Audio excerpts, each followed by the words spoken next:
कौन ब्रह्मा का पिता है, कौन विष्णु की मां, शंकर का दादा कौन है, हमको दे बता। ये जानने के लिए कृपया सुनिए। जगत गुरु तत्वदर्शी संत रामपाल जी महाराज के अमृत वचन सर्व पवित्र धर्मों के पवित्र शास्त्रों के आधार पर। सतगुरुदेव की जय। सर्वसंग से प्रार्थना है, सत्संग प्रारंभ हो रहा है। कृपया सत्संग स्थल पर शांतिपूर्वक विराजमान होकर के श्रद्धा से सत्संग सुने। परमेश्वर की प्यारी आत्माओं से पुनर्निवेदन है, सत्संग प्रारंभ हो रहा है। कृपया सत्संग स्थल पर शांतिपूर्वक विराजमान होकर के श्रद्धा से सत्संग सुने। सत्संग के दौरान कोई भी भक्तात्मा अन्य कोई बातचीत ना करे, सत्संग में ध्यान रखे। सत साहिब। सतगुरुदेव की जय। बंदी छोड़ कबीर परमेश्वर जी की जय। बंदी छोड़ गरीबदास जी महाराज जी की जय। सत स्वामी रामदेव आनंद जी गुरु महाराज जी की जय हो।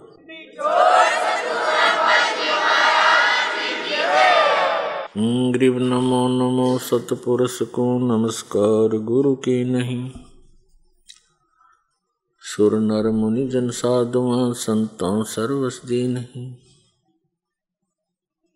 सतगुरु साहेब संत सब डंडो तुम प्रणाम। आगे पीछे मज हुए तिनको जहाँ कुर्बान। नराकार निर्विषम काल जाल वैवंजनम निर्लेपम निज निर्गुणम अकल अनुपवेशोन्दनम। सोहम सुरति समाप्तम सकल समाना निर्तल। उज्ज्वल हीरंबर हरदमम बेपरवा अथा है वार पार नहीं मज्जतम। ग्रीव जो सुमर सिद्ध होई गणनायक गलता ना करो अनुग्रह सोई पारस पद परवाना। आदि गणेश मनाऊं गणनायक देवन देवा। चरण कमल लो लाऊं आद्यंत करूं सेवा। परम शक्ति संगीतम रिद्धि सिद्धि दाता। गत गुण अतीतम सतपुरुष निर्मोही जगदम्बा जगदीशम। मंगल रूप मुरारी तन मन अर्पों शीसम। भक्ति मुक्ति भंडारी सुर नर मुनि जन ध्यावे ब्रह्मा विष्णु महेशा। शेष सहस मुख गावे पूजय आदि गणेशा। इंद्र कुबेर सरीखा वरुण धर्म राय ध्यावे। समर्थ जीवन जी का मन इच्छा फल पावे। 33 कोटि अधारा जावे शेष 88। उतरे भव जल पारा कट है यम की फांसी। 33 कोटि अधारा जावे शेष 88। उतरे भव जल पारा कट है यम की फांसी।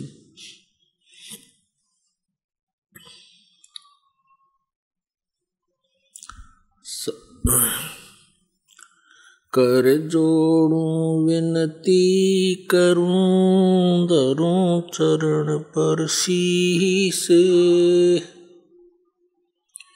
गुरु जी राम देवानंद जी महाराज ने दियो नाम बख्शीश।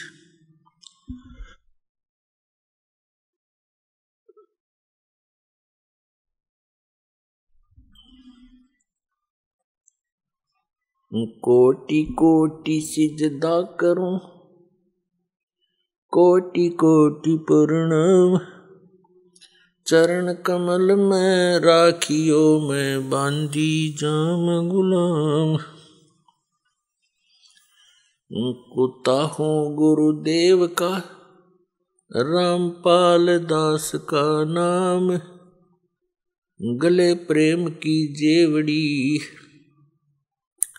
जहाँ खेचो वहाँ जाऊं।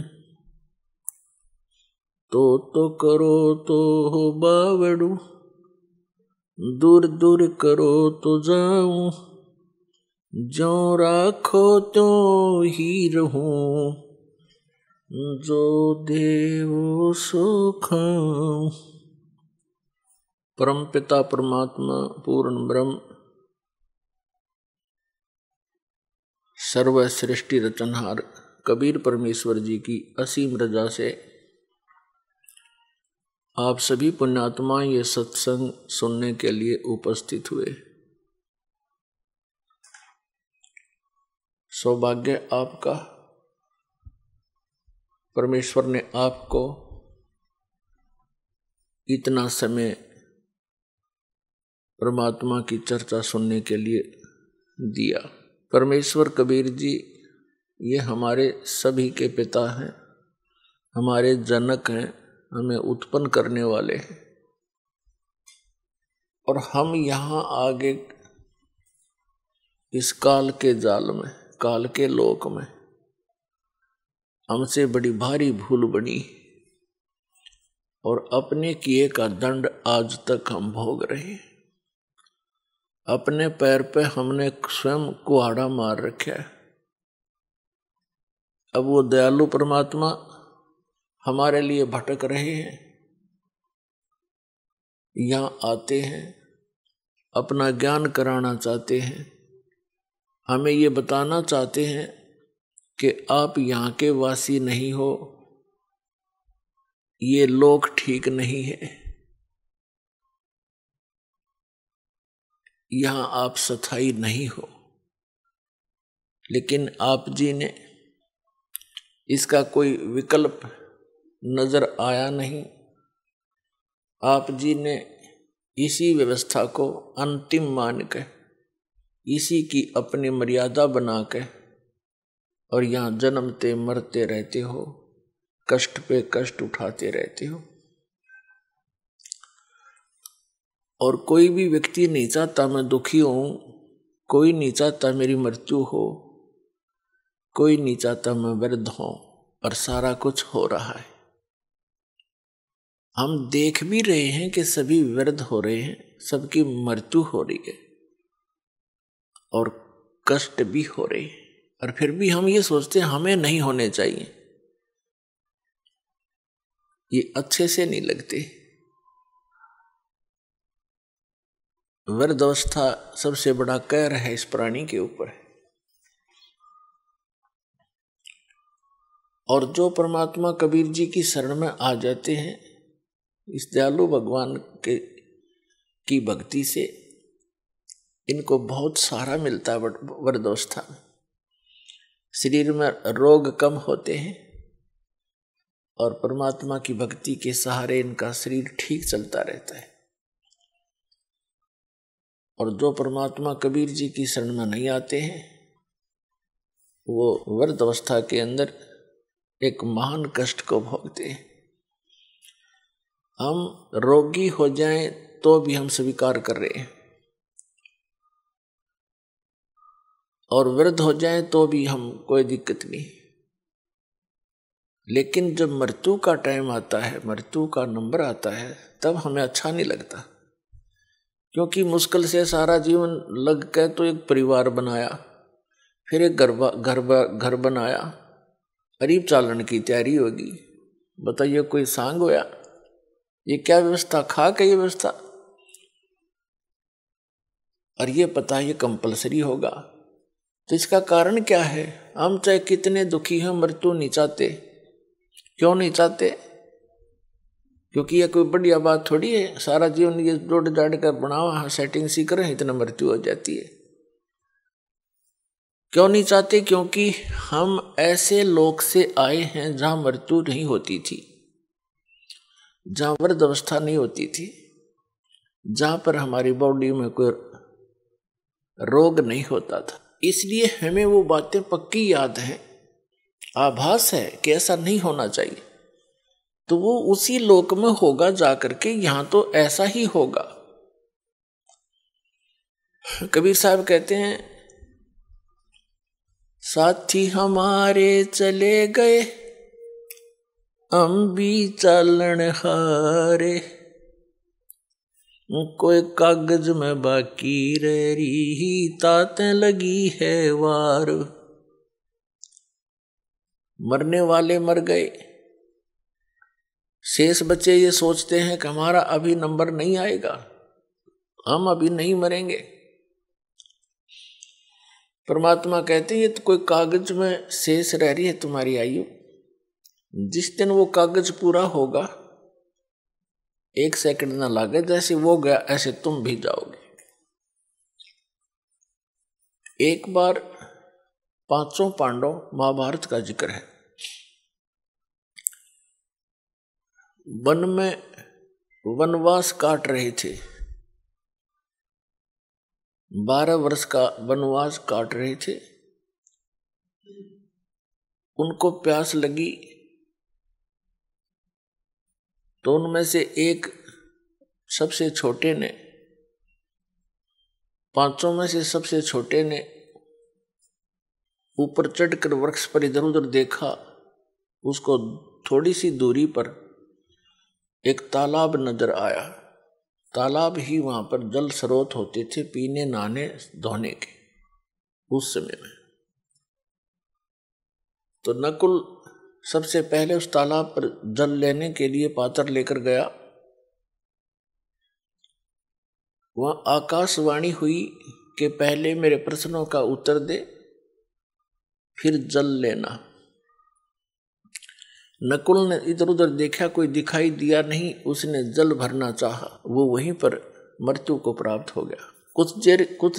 कुछ देर इंतजार करके दूसरा गया। उसने देखा भाई तो मरा पड़ा है, प्यास से मर गया। उसने सोचा जल पानी ले चलता हूं, उन शेष का तो जीवन बचाऊं, वो भी बहुत प्यासे हैं। आकाशवाणी उसी प्रकार हुई कि पहले मेरे प्रश्नों का उत्तर दे, पीछे जल लेना। उसने भी अनदेखा करना चाहा, वह भी मृत्यु को प्राप्त हो गया। ऐसे ऐसे चारों के चारों मृत्यु को प्राप्त, 4 मृत्यु को प्राप्त हो गए। 5वां जब युधिष्ठिर स्वयं गया कि भाई आए नहीं, क्या बात है, देखूं जा करके। उसने देखा सब मृत्यु को प्राप्त है। उसने सोचा ये तो प्यास से मर गए, मरूंगा मैं भी, जल तो पी लूं, ये शौक तो हो ही गया। उसने भी पात्र उठाने की चेष्टा की जल के लिए, तभी आकाशवाणी हुई कि मेरे प्रश्नों का उत्तर दे, बाद में जल लेना, नहीं तो तेरे भाइयों जैसी हालत तेरी हो जाएगी। और यदि तो मेरे प्रश्नों का उत्तर दे देगा, तेरे भाइयों को भी जीवित कर दूंगा। युधिष्ठिर ने कहा कि बोल कौन है तू, कहां दिखाई तो दे नहीं रहा। तो उनमें से एक प्रश्न था कि इस संसार में सबसे बड़ा आश्चर्य कौन है, क्या है? युधिष्ठिर ने उत्तर दिया कि सबसे बड़ा आश्चर्य है कि हम प्रतिदिन सबको मरते देखते हैं, लेकिन अपने मरने की चिंता कभी नहीं करते।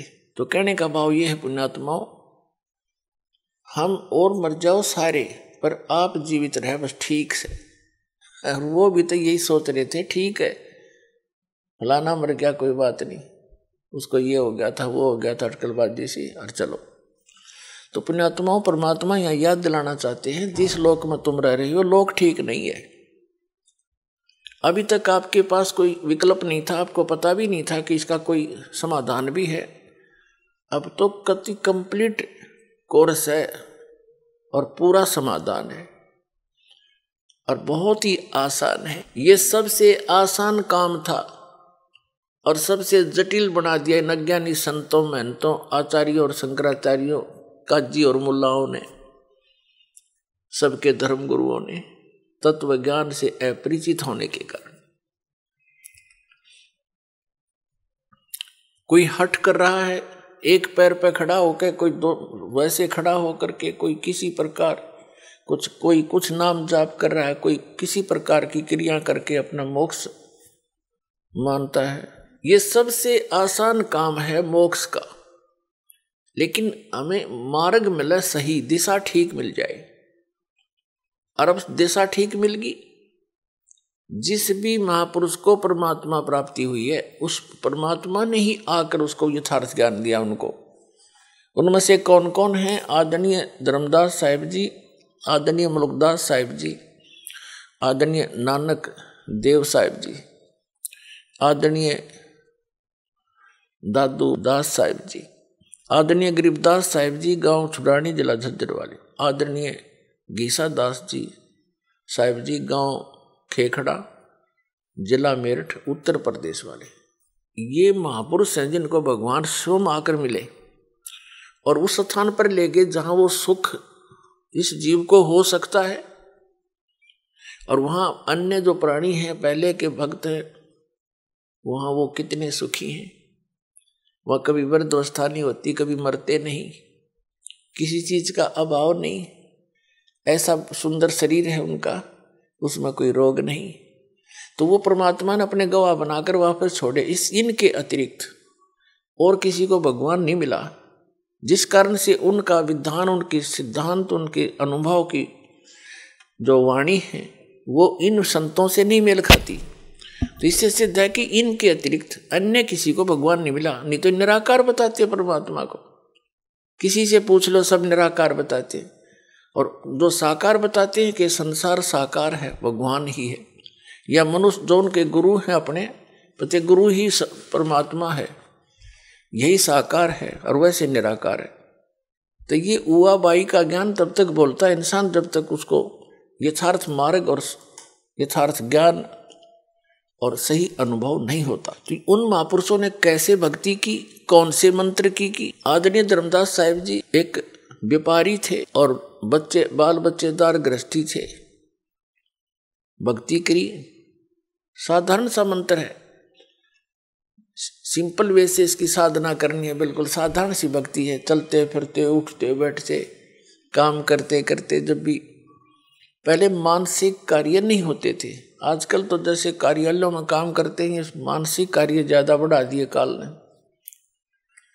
शारीरिक कार्य होते थे, कोई भी था, कपड़ा बनता था, कोई जूते बनाता था, और कोई हल जोतता था, कोई मजदूरी करता था। तो ये सब शारीरिक कार्य ज्यादा होते हैं।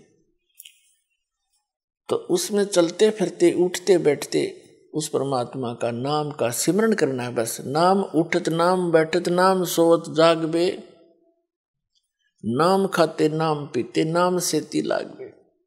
और किसी भी सदग्रंथ ने उठाकर देख ले, जो सदग्रंथ है उन्होंने यही समर्थन दिया है कि परमात्मा का नाम काम करते करते अपना कर्म योगी बनकर भक्ति करे। और काम छोड़कर बैठ गया तो तेरा निर्वाह कैसे होगा, गीता में यहां तक कहा है। तो अब वो मार्ग आपको मिल गया है, इसको स्वीकार करो और कल्याण करा लो, बहुत आसानी से बनेगी बात। अब क्या बताते हैं, परमात्मा के साथी हमारे चले गए, हम भी चालन हार, कोई कागज में बाकी रह रही, तात लगी है वार। पतझड़ आवत देख कर बन रोवे मनमाही, ये ऊंची टहनी पात थे अब पीले हो जाए। पात झड़नता ये कहे सुन भई तरवर राय, अब के बिछुड़े नहीं मिले ना जाने कहां गिरेंगे जाए। तरवर कहता पात से सुनो पात एक बात, यहां की यह रीति है एक आवत एक जात। परमेश्वर कबीर जी ने अपनी प्यारी आत्माओं को तत्व ज्ञान समझाने के लिए भिन्न भिन्न प्रकार के फार्मूले अप्लाई किए हैं कि ना जाने किसके कौन सी बात चुभ जा और जीवन बदल जाए उसका। अब जैसे कुएं में बाल्टी गिर जाती है, गांव में तकरीबन कुएं अब भी विद्यमान है, पहले सभी जगह कुएं ही हुआ करते थे, ये हैंडपंप वगैरह यंत्र नहीं थे, और पानी बहुत गहरे हुआ करते थे, 100 फुट नीचे जल प्राप्त होता था जमीन में। उसके निकालने के लिए एक पात्र बाल्टी होती थी और एक लंबा रस्सा बांध कर उस कुएं में डालते थे, फिर उसको खींचते थे, 2-3 लग के 100 फुट तो खींच के ले जाना पड़ता था, तब जल प्राप्त होता था। और कभी वो बाल्टी टूट कर, रस्सी टूट कर बाल्टी कुएं में गिर जाती थी। उसको निकालने के लिए क्या फार्मूले अपना रखे थे कि 15, 16, 20 हुक इकट्ठे बांध कर उल्टे सुलटे नो करके ऐसे करके उनको रस्सी से बांध कर गुच्छा सा बनाकर और कुएं में डाला जाता था और ऐसे घुमाते थे तो वो बाल्टी एक हुक में उलझ जाती थी, उसको बाहर खींच लेती थी। वैसे तो एक हुक भी पर्याप्त था उसको निकालने के लिए, लेकिन ज्यादा इसलिए डाले जाते हैं कि एक तो इधर उधर घूम जावे, ना लगे उसके कितने फटना हुआ, उड़ जाए नहीं। और 20-22 ऐसे डाल दिए, कोई से मत उड़ जाएगी वह, तो पुण्यात्माओं उलझिर वो बाहर आई। तो यहाँ हम काल के कुएं में पड़े हैं। परमात्मा ने इतना ज्ञान बोला है, ऐसे वचन बोले हैं, ना जाने किस आत्मा को और कौन सा वचन खटक गया, उसी से उद्धार हो गया। उलझ गया उसमें, वो उलझ गया तो निकल गया। तो क्या बताते हैं, जब पतझड़ आते हैं, बसंत ऋतु प्रारंभ होती है, कहते हैं सभी वृक्षों के पत्ते पीले हो होकर गिर जाते हैं। ये समझो कि जब, तो उस समय का वर्णन बताते हैं, हमारे ऊपर लागू करके बताते हैं कि जैसे बालक है छोटा सा, युवा हुआ, फिर वृद्ध हो गया, सफेद बाल हो गए, तो सफेद बाल हो गए तो इन्हों सोच ले भी टिकट कटने वाली है, कद्दे कट जाए, ये पहचान है, और हम फिर भी परवाह नहीं करते। परमात्मा कहते हैं कि वो पतझड़ आवत देख के और बन रोए मन माही, ऊंची टेढ़ी पात थे वे अब पीले हो जाएं, नीचे गिर लग रहे पीले होकर। तो फिर क्या बताते हैं, पात जड़नता ये कहे सुन भई तरवर राय, अब के बिछुड़े नहीं मिले ना जाने कहां गिरेंगे जाए। एक पत्ता टूटता हुआ मानो ये कह रहा हो कि हे तरवर राज, हे वृक्ष राजा, अब हम तेरे से बिछुड़ रहे हैं, ना जाने कहां गिरेंगे, किसी पशु के पैर के नीचे कटेंगे या गंदे नाले में पड़कर सड़ेंगे, ना जाने कहां गिरेंगे। अब तरवर जैसे वृक्ष कह रहा हो उस पत्ते को, तरवर कहता पात से सुनो पात एक बात, यहाँ की यह रीति है एक आवत एक जात। जैसे पत्ते झड़ गए पतझड़ के दौरान, तुरंत ही छोटी छोटी कोपल फूट आती है उस वृक्ष पे, और 10 दिन 20 दिन महीने के बाद फिर वो हरा भरा हो जाता है। और जो पहले ऐसे ही फूटे थे, पत्ते बन गए थे, एक वर्ष उन्होंने फड़फड़ कर लिया, और एक टूट पीले बन होकर टूट के वो भी अब विनाश को प्राप्त हुए। ऐसे ही वो टूट कर गिरे, छोटी छोटी कलियां, फिर छोटे छोटे पत्ते फिर फूट आए कोपल, और वो भी पत्ते बन जाएंगे, 1 वर्ष के बाद वो भी ऐसे ही विनाश को प्राप्त हो जाएंगे। तो इस संसार को परमात्मा इस काल के लोक को दर्शाना चाहते हैं, यहाँ की व्यवस्था को कबीर परमेश्वर जी बताना चाहते हैं कि जैसे बच्चे का जन्म हुआ, फिर युवा हुआ, विवाह हो गया, उनके संतान होगी, छोटे फिर बच्चों के भी संतान होगी, अपनी मृत्यु निकट आ गई, पोता पोती बच्चे अपना वो कोपल फूट आई, वो बूढ़ा मर जाएगा, बच्चे जवान हो जाएंगे, फिर वो मर जाएंगे, फिर उनके जवान हो जाएंगे। तो परमात्मा यहाँ बताना चाहते हैं कि यहाँ की यह रीति है, एक आवत एक जात।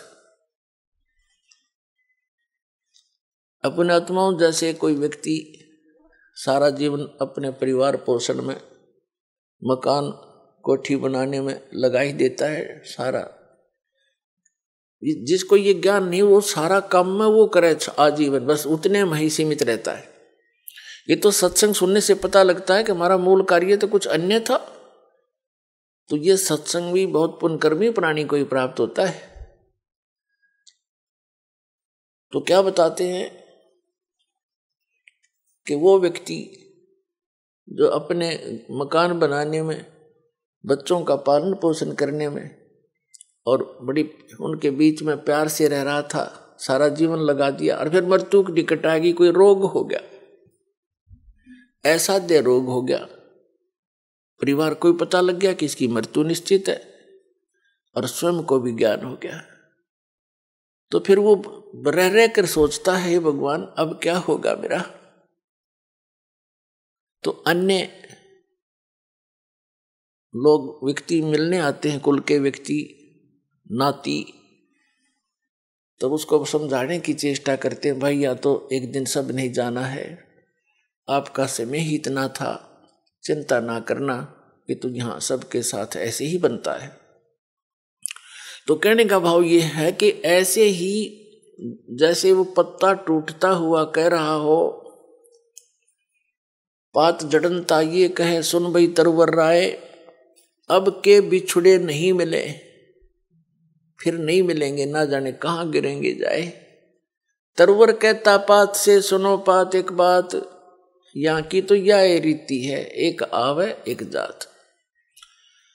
तो ऐसे स्थान पर आप कितने निर्भय होकर रह रहे हो और क्या क्या बकवादें करते हो सारे जीवन में, बगैर ज्ञान के कुबद की जाती है।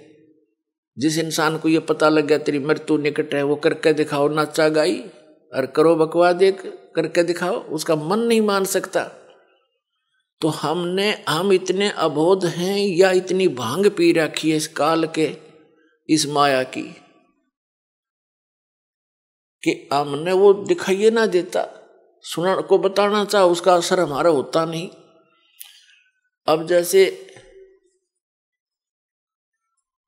महापुरुषों के पास जाते हैं, उनका चेहरा भले ही वो अंदर से खुश होते हैं लेकिन ऊपर से वो मायूस दिखाई देते हैं। आदरणीय नानक देव साहिब जी के पास कुछ भक्त गए जाते रहते थे, कुछ नए नए भी जाते हैं, तो वो देखते हैं कि हमने तो साधु संतों के चेहरे बड़े खिले हुए लाल लाल देखे, उनके देखे जो पेट भर थे, ऊपर से दिखे साधु उनको ज्ञान था ही नहीं। अच्छी खावा काजू किशमिश मेवार पेड़न डंड 2 किलो पीवे दूध इकट्ठे, उनकी तो आप लाल चेहरे होंगे, वो तो काल के पशु है। और जो संत है उन्हें तो टाइम पास करना मुश्किल हो जाता है यहाँ पर, जब ज्ञान हो जाएगा। तो नए नए भक्त जाते थे, वो पूछते हैं कि महाराज जी आप हमें कभी खुश नजर नहीं आए, आप ऐसे रहते हो जैसे आपका कोई चीज गुम हो गई हो, मायूस रहते हैं। तो नानक जी ने कहा कि ना जाने काल की कर डारे और किस विध ढल जा पासावे, और जिन्हां ते सरते मौत खुड़क दी उन्हां नू केड़ा हासा। कहा करते महात्मा कि तुमने ज्ञान कौन बालको, हमें अपनी मौत दिखाई देती है। 1 मिनट में 1 सेकंड में ना जाने काल के बिजली गिर दे किस क्षेत्र में डाल दे। सामने ठीक ठाक सोए थे, उड़ीसा में एक बार साइक्लोन आया था, ये बहुत जबरदस्त, पानी समुद्र का जल हवा के वेग से 30-40 फुट ऊंचा उठकर अरे से चल पड़ता, फुल स्पीड से 200 किलोमीटर प्रति घंटा की स्पीड से।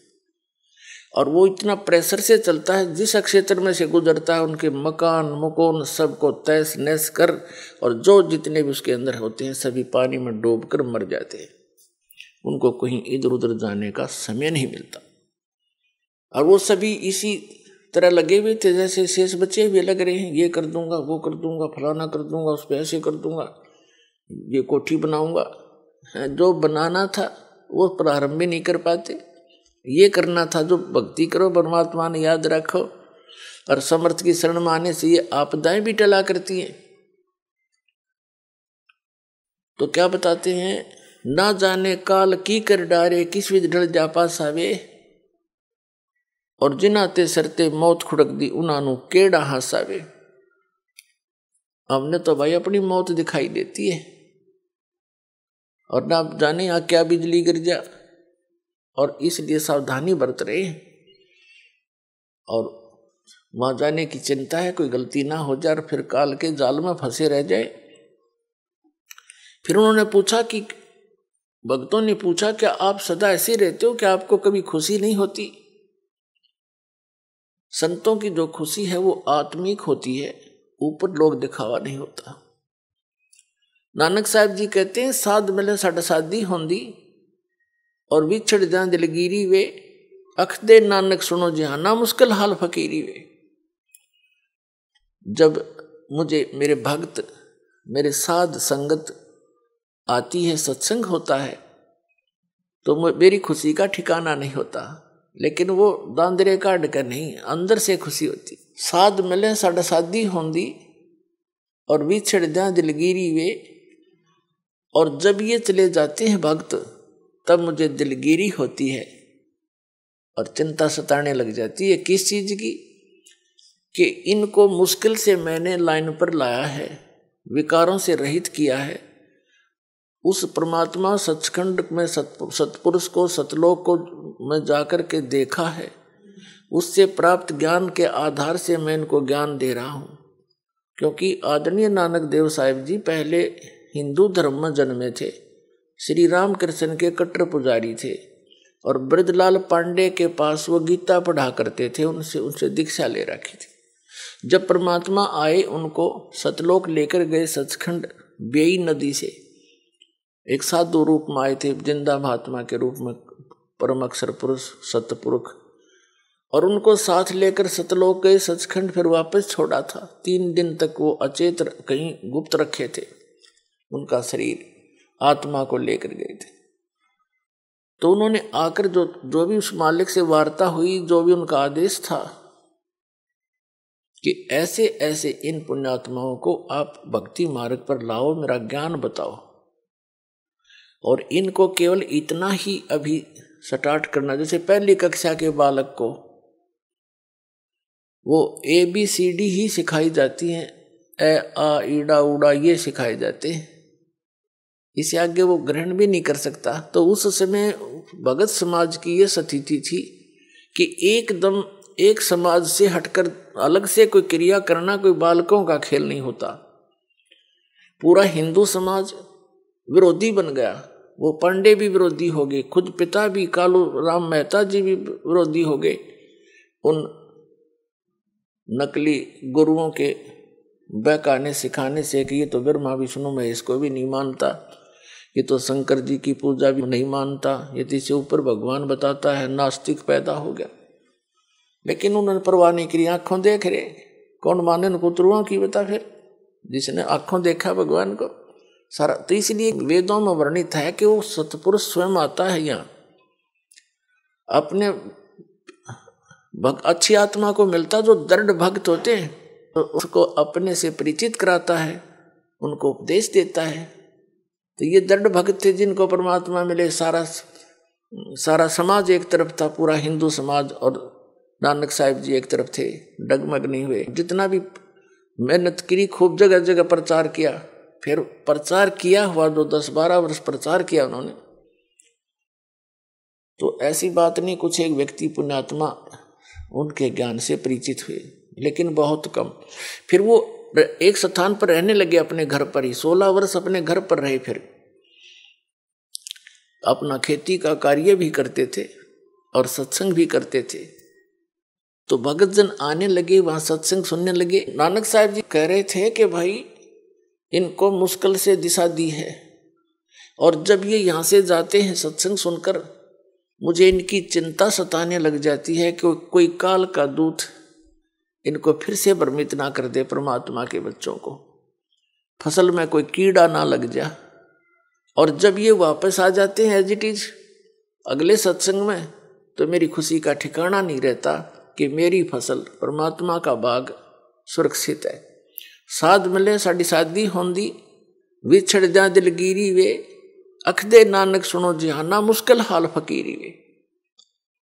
कि यह भक्ति बड़ी मुश्किल बना दी, क्योंकि सत्य ज्ञान देने वाला एक, मिसगाइड करने वाले अनेक।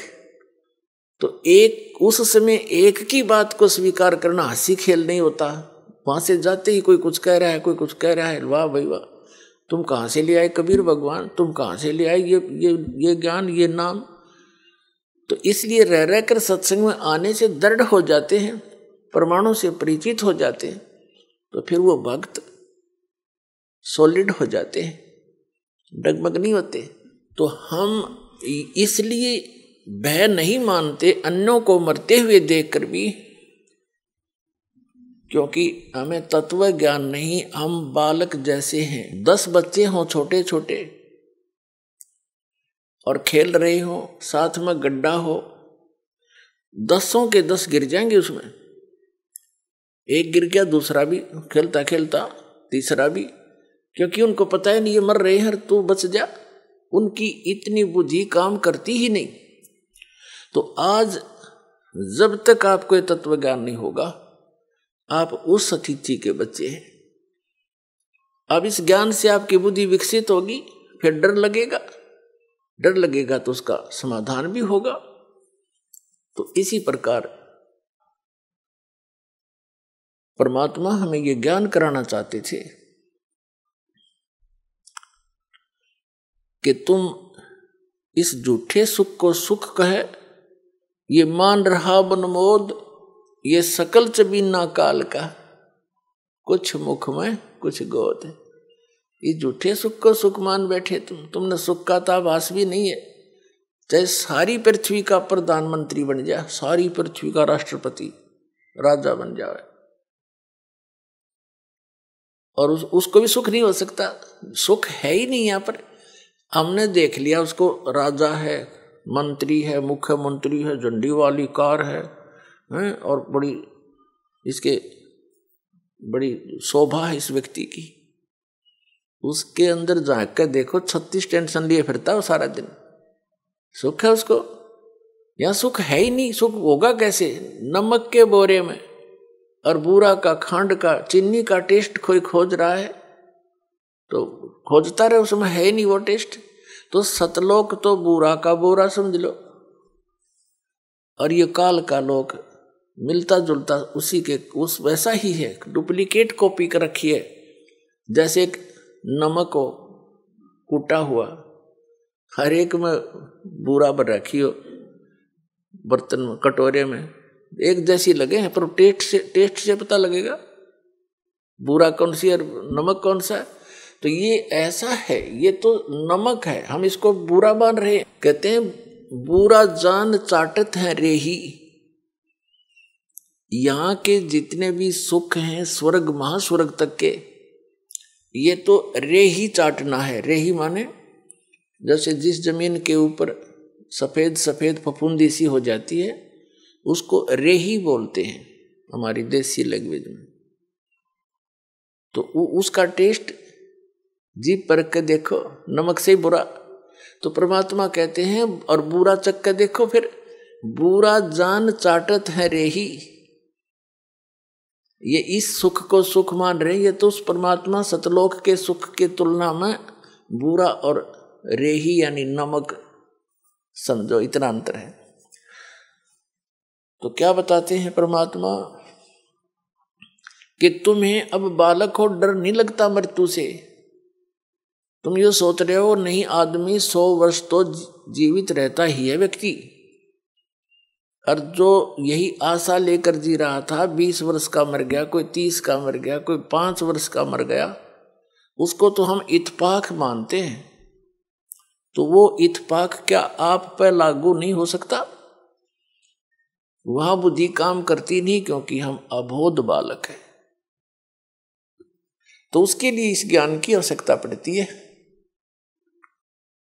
फिर आपकी रुचि न्यारी बनेगी समाज से, और आपका रह रहकर सत्संग में आने को दिल करेगा। जब आपकी रुचि संसारिक बकवादों से हटकर बीड़ी, शराब, मांस, तमाकू, नाचा गाना, बेमतलब की चोरी, हेरा फेरी, जारी और रिश्वतखोरी, इनसे हटकर आप सही लाइन पर आओगे तो अन्य व्यक्तियों को फिर अच्छे से नहीं लगोगे, न्यों कहेंगे मूर्ख हो गया। तो जब कोई विभाग में कार्य कर रहा व्यक्ति है और वो अपनी बुराई छोड़ देता है, रिश्वत लेना भी त्याग देता है, तो अन्य उसके साथी जो पहले जिस रंग में वो रंगा हुआ था उसी में वो तो अभी है, वो मजाक बनाते हैं, बुद्धि भ्रष्ट होगी इसकी, ये रिश्वत भी ना लेता, शराब भी छोड़ दी, बीड़ी भी ना पीता, तीसरे दिन सत्संग में जा है, मूर्ख है। तो परमात्मा कहते हैं जो भगवान के ज्ञान से अपरिचित हैं उनको तो हम मूर्ख दिखे, और हम न वह कति मूर्ख दिखे। वो किस आशा को लेकर जी रहे हैं? बिन उपदेश अचंभ है क्यों जीवत है प्राण, और भक्ति बिना कहाँ ठोर है ये नर नाही पाषाण। भक्तों की दृष्टिकोण तो ये बन जाता है कि बिन उपदेश अचंभ है, जो जिन्होंने नाम नहीं ले रखा, ज्ञान नहीं सुन रखा, अचंभ है, आश्चर्य है, वो क्यों जीवित हैं, किस लिए जी रहे हैं, वो क्या आशा लिए बैठे हैं। और भक्ति बिना कहाँ ठोर है, ये नर नहीं, ये तो पत्थर है। अब फिर क्या बताते हैं कि संत भक्त जब इस बात से परिचित हो जाते हैं, परमात्मा के ज्ञान पर दृढ़ हो जाते हैं, वो संसार की दृष्टि में मूर्ख दिखाई देते हैं। उनके विषय में परमेश्वर क्या बताते हैं? अकल अलूणे दीखते, ये सर्व अकल के मूल, सदा रटे हरि नाम को ये झूल अनहद झूल। संसार को जो ये अकल अलूणे दिखते हैं, अकल अलूणे माने बिना अकल के आदमी, और ये तो सर्व अकल के मूल, ये सभी बुद्धि के, अकल के, ज्ञान की जड़ है इनके पास, इन्हें सब कुछ जान लिया। और लोग इसने अकल अलूणे के हैं, बिना अकल के सत्संग में जाते हैं, पैसा बर्बाद करते हैं, काम छोड़ देते हैं, हर दो सारा दिन वही घर पे रहते हैं, सारा कुछ, सारा जीवन उसी पर लगा देते हैं। एक झटका लगते ही 50,000 की हानि हो जाती है, कोई भैंस मर जाती है, फसल नष्ट हो जाती है, कोई बच्चा बीमार हो जाता है, वो गया सारा कमाया। और हम परमात्मा की शरण में आएंगे, ये घटनाएं बचेंगी हमारी, तो हमें तो लाभ हो यार, परमात्मा मिलेगा वो अलग से लाभ हमारे को। तो कहने का भाव ये है कि वो वहां पर रहते हैं और तो भी हानि हो जाती है, और परमात्मा की शरण में जो आते हैं, सच्चे दिल से चलते हैं, उनके वारे न्यारे होया करें। जब भक्ताएं कहानी होगी फिर भक्ति कौन करेगा? जरूरत नहीं फिर भक्ति की, आगे खड़ा पाओगा परमात्मा। बहुत से ऐसे प्रमाण हैं, लेकिन हम उनको थोड़ा सा अवॉइड ही कर लेते हैं कि ऐसा तो वैसे भी हो गया होगा, ऐसा हो गया होगा। एक भक्त बता रहा था जी, मैं उधर से तो सत्संग का समय आ गया और खेत में सिंचाई भी करनी अनिवार्य थी, तो मैंने सोचा चल देखी जागी, बच्चों को कहा अभी देख लियो, टाइम मिले तो तुम अपना काम संभाल लेना। मैं यहाँ आ गया, सत्संग में आ गया, और जिस दिन मैं सत्संग में आया उसी दिन नहर से पानी लगाना था, वह नहर बंद होगी किसी कारण से, कितब ब्रीच होगी उसमें, जिस कारण से वह बंद होगी, कुछ भी कारण बना। तो चिंता तो सता रही थी कि पानी वार गया, उसका जमीन फसल खराब होगी। कोई बात नहीं, परमात्मा और देगा कि तय कहे, क्योंकि ज्ञान यहाँ आने से बहुत सांत्वना मिलती है इस आत्मा को जो सदा भटकती रहती है।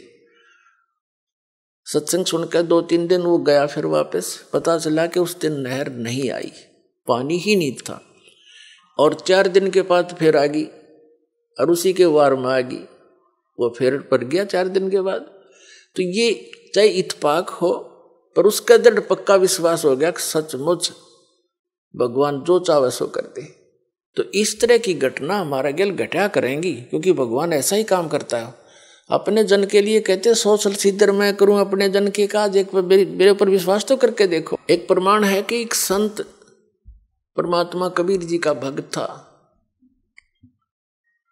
और परिवार बड़ा हो गया, उसमें सेटिंग हुई नहीं उस समय, क्योंकि और लोग मानते नहीं थे। वो केरला हिमालय का बच्चा था, घर में भक्ति बन नहीं पा रही थी। उसने जाके एक एकांत स्थान पर वहां जल का देखकर व्यवस्था सी,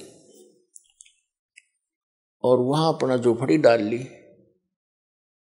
वहां से फल फूल लावे, तोड़ के खावे, और अपना भक्ति करे, दिन रात साधना कर रहा था।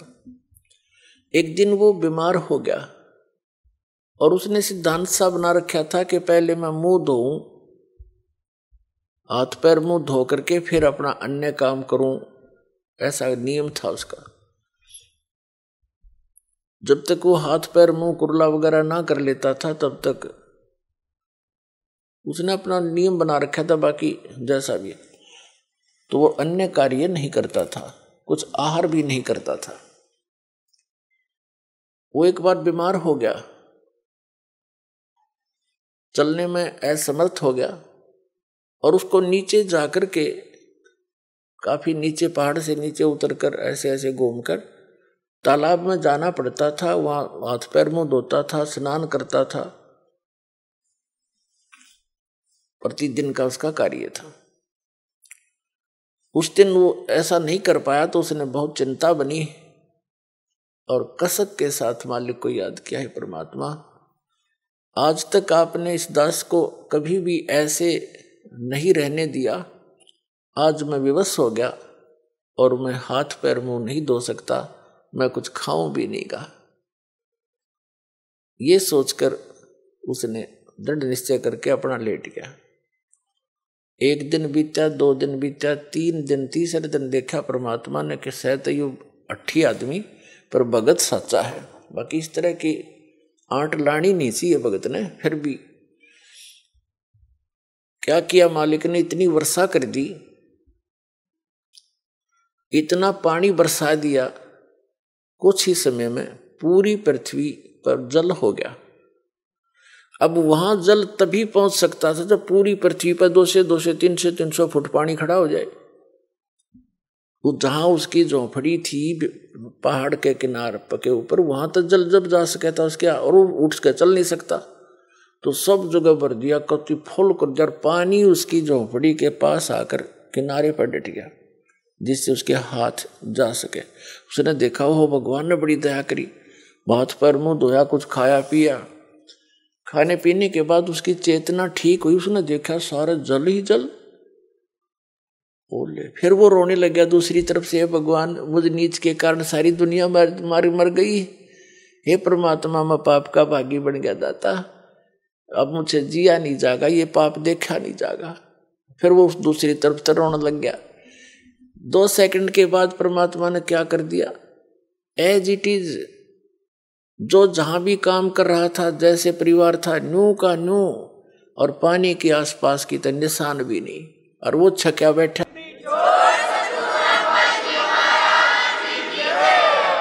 किसी को आभास भी नहीं होने दिया, और उसका पेट भर दिया। तब आकाशवाणी करी के भक्त, दारी मेरे संत की मोह से मिले ना अंश, और भला बुरा बाँचे नहीं। ये बकवाद इस तरह की आठ अडांस लावा नहीं, सोई हमारा वंश। अब उसके माध्यम से अन्य को भी शिक्षा दी परमात्मा ने कि ठीक है, जो मेरा भक्त धारणा कर लेगा उसके लिए मैं कुछ भी कर सकता हूं, पर थोड़ा बहुत सोच समझ कर डिसीजन लेना चाहिए तुम्हें। तो क्या बताते हैं आदरणीय गरीबदास साहिब जी अपने कबीर परमात्मा के विषय में बताते हैं कि मौला थल से जल करे और जल से थल कर देत, और साहेब तेरी साहेबी अब श्याम कहूं सवेत। क्या बताते हैं कि वो मौला कबीर परमात्मा पूरी पृथ्वी पर 1 सेकंड में जल भर दे और दूसरी सेकंड में वैसा ही कर दे, उसी तरह जैसे जो जहां बैठा था एज इट इज पूरा समस्त परिवार सारा काम नो का नो कर सकता है। वो परमात्मा इतना समर्थ है। फिर कहते हैं कि हे साहेब तेरी साहेबी, हे परमात्मा आपकी लीला को अब श्याम कहूं सवेत। श्याम तेनो का अगर काला काला धन यानी काला आदमी है यो भाई निकम्मा, और सवेत नो का साफ आत्मा का आदमी है। अब कहते हैं तुझे मैं बुरा कहूं कि अच्छा कहूं। कहते हैं मौला थल से जल करे और जल से फिर थल कर देत, फिर उसा कर दिया उसने सब कुछ मिटा दिया और फिर जो का त्यों बना दिया। नो कहे साहेब तेरी साहेबी, ये परमात्मा तेरी लीला ने इब काली कहूं सफेद, तने बुरा बताऊं का अच्छा। यानी ये परमात्मा वो समर्थ है कि तू गलत कर ही नहीं सकता। अगर तेरे पर कोई निश्चय करके रहता है तो 100 आपत्तियां आती दिखेंगी, ऐसे फेंक देगा ठाक है कि तो खोजी नहीं मिलेंगी।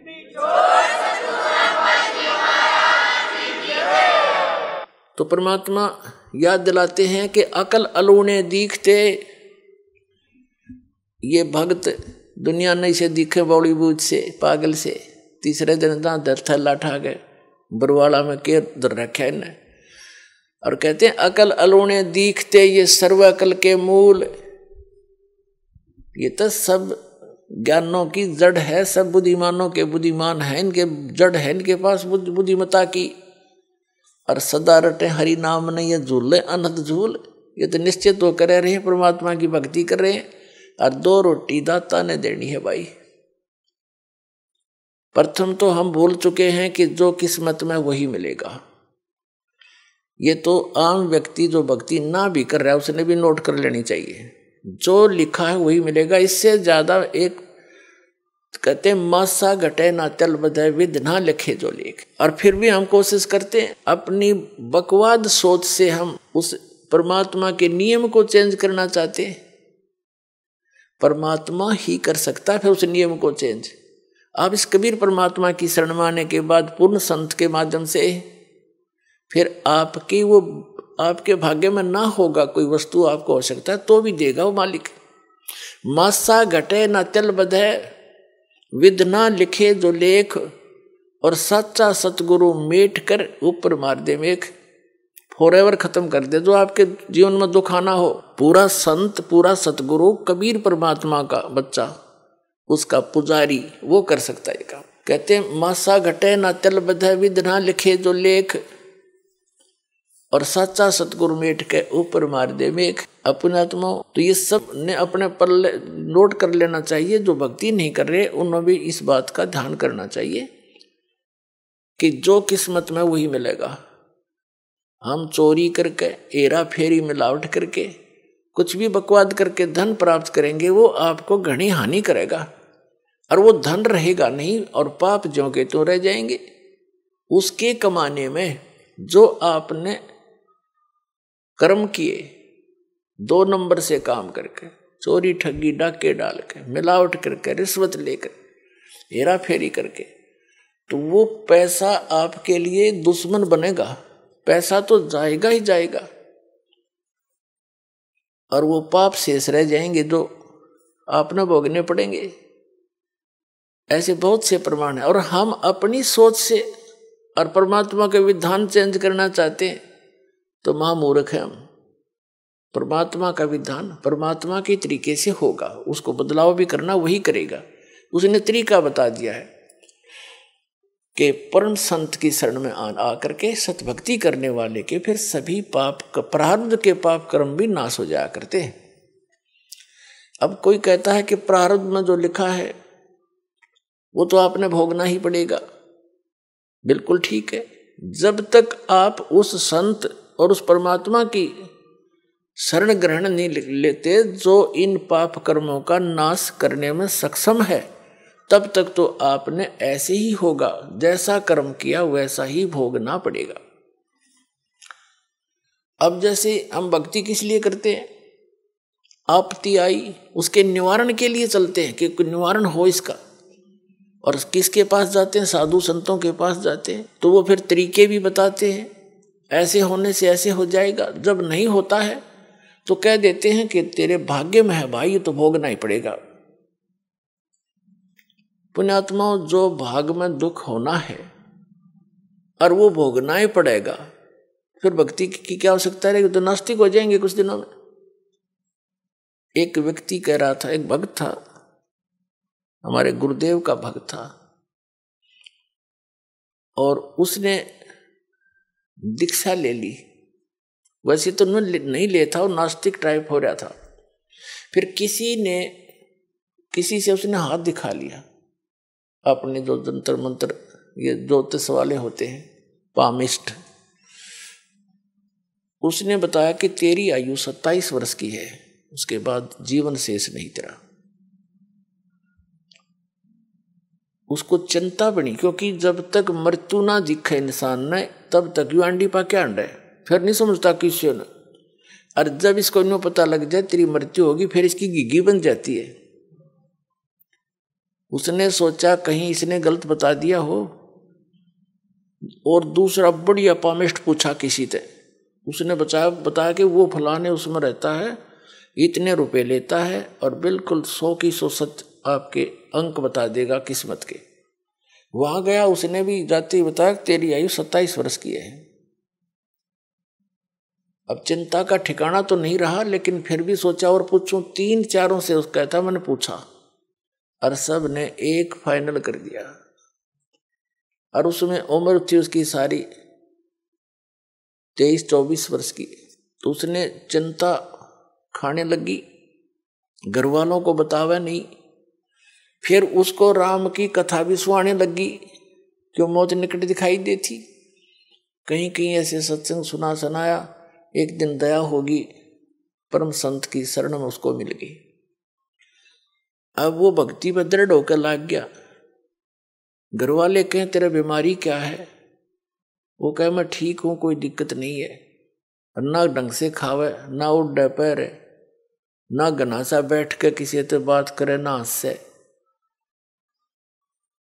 तो उन्होंने सोची भाई, फिर उसकी शादी कहने लगे, शादी करते हैं तेरी। बोला मैं शादी ना कराता, विवाह भी नहीं कराया उसने। इस चिंता में 27 साल की उम्र में मैं मर लूंगा, बालकन कौन पालेगा। अब वो 27 साल का हो गया, और जब 27वां वर्ष आया तब तो उसकी कति और 2 रोटी खाओ था, एक रहेगी। और लेकिन भक्ति में ठीक लगा रहा। अब जब देखा उसने 27वां वर्ष पूरा हो गया, यानी दिसंबर का 31 तारीख आई, तब उसने सोची भाई चलो, उसकी अपनी जो डेट ऑफ बर्थ थी उसके हिसाब से जो डेट था उसने फिक्स करके उसने सोचा 1-2 दिन आगे पाछा हो जाया करे, बात तो लग रही है तो आ लिया टाइम। 1 दिन गया, 2 दिन गया, 3 दिन गया, चौथा दिन भी इंतजार करी, 5 दिन हो गए, 10 दिन हो गए, 15 दिन हो गए। उसने सोचा आज फिर दिखा लूं। वो फिर गया उन पामिस्टों के पास जो सबसे बढ़िया वाला था। उसने नो ना बताई कि आपने पहले नो बता रखी थी, कभी फिर वाई बता दे। उसने जाकर देखा, जी मेरी कितनी उम्र है। उसने बताया भाई तेरी उम्र तो 70 साल की है। मेरी उम्र 70 साल की। उसके बाद चीना के देश ने तो का मार दिया, इसने पता तो है कि तो मरण हो रहा है।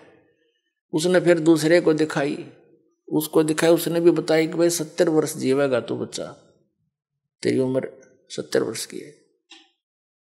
वापस आया, गुरुजी के चरणों में पड़कर बुरी तरह रोए, नो कहे भगवान जिसे सुने थे उसे पाए तुम था। कबीर भगवान मेरी उम्र 27 वर्ष की थी, खड़ा होकर रो और बतावे। 27 साल के बाद उसने ब्याह करवाया और ईबते जीव है वो।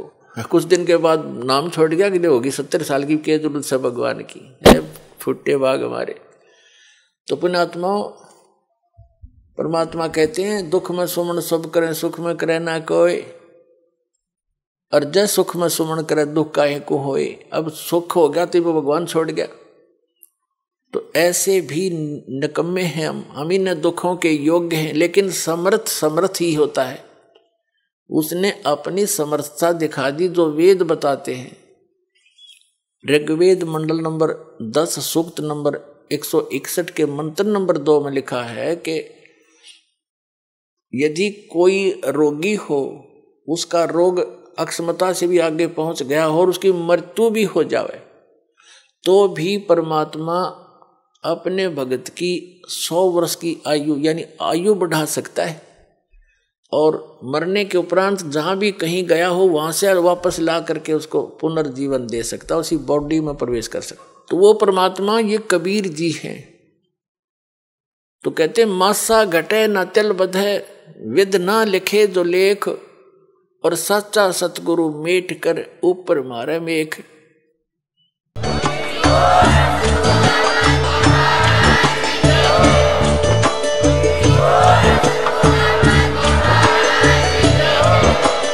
आप सुन रहे थे जगत गुरु तत्वदर्शी संत रामपाल जी महाराज जी के मंगल प्रवचन। अधिक जानकारी के लिए विजिट कीजिए हमारी वेबसाइट www.jagatgururampalji.org। संत रामपाल जी महाराज जी के शुभ आशीर्वाद से पूरे विश्व भर में 500 से भी ज्यादा नाम दीक्षा केंद्र हैं, जिन पर संत रामपाल जी महाराज जी द्वारा ऑनलाइन निशुल्क नाम दीक्षा दी जा रही है। अपने नजदीकी नाम दीक्षा केंद्र का पता करने के लिए संपर्क करें 8222880541।